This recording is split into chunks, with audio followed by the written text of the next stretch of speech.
We all know from Darwinian principles that organisms are involved in a constant battle to improve their performance relative to others.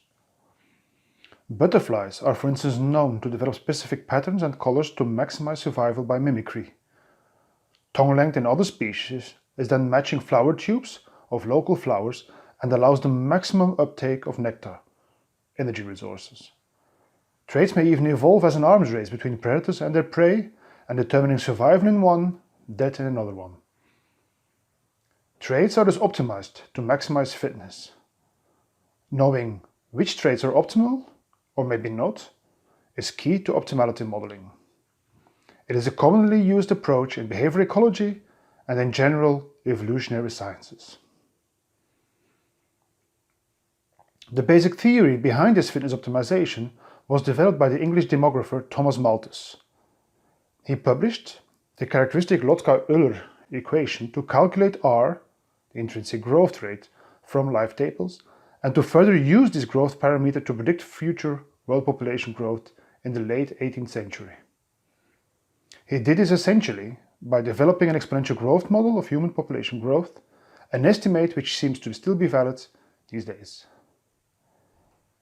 Intuitively, it can be deduced that when two phenotypes, species or strategies, have different growth rates, the one with the largest R will outcompete the other if density dependence is not relevant.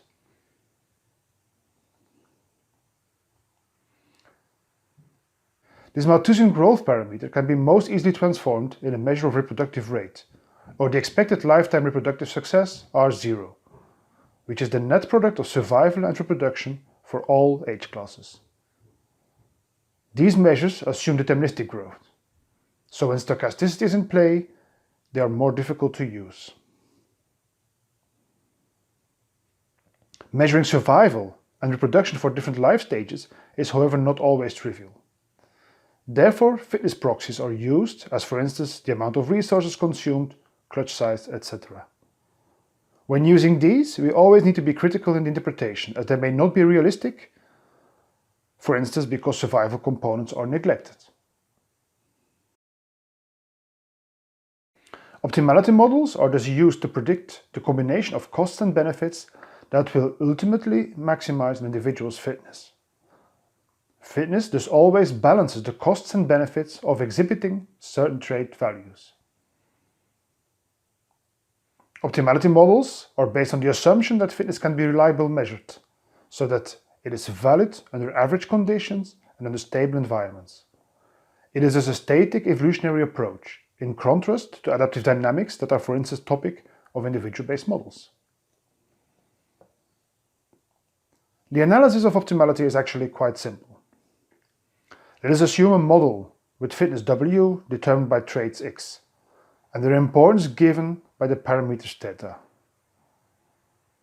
Again, also here, think carefully on the relevance of these traits and try to represent them as simple as possible. Plotting the function already shows that the optima and minima are present, and that they occur where the slope of the curve is 0.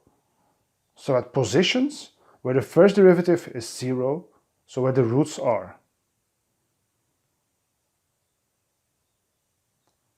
Optima, or where the slope of this first derivative is negative, so where the second derivative, the slope of the slope if you like, is negative. Alternatively, positive values of the second derivative represent local minima. So searching the optima is done for single trait models by differentiation. For this function, for instance, an analytical solution is found for traits representing minus theta 2 divided by 2 times theta 3. We have R code to get these analytical solutions. We do this with the deriv function. A more close to biology example is presented here for a cost-benefit model for drumming behavior in wolf spiders. Assume benefits in terms of attracting females and energetic costs of drumming. If we want to understand the drumming frequency for spiders in good and poor conditions, we then need to compare the optimal T values for both phenotypes. Given a certain numerical value, you will immediately see that the trait optima are different, and that spiders in poor condition should drum less. So as a general approach, we first need to define the fitness function. Second, iterate the values x to plot fitness. Third, differentiate these functions. Third, differentiate the function, define a function of the differential, use a deriv function if needed, and take a second derivative to check the sign. You may also directly find the optimum with a uniroot, optimise, or even NLM function in R. So for a function like w equaling 4x minus 2x squared, the solution looks like this. Try this for a drumming wolf spider example as well. And for this simple trade-off model.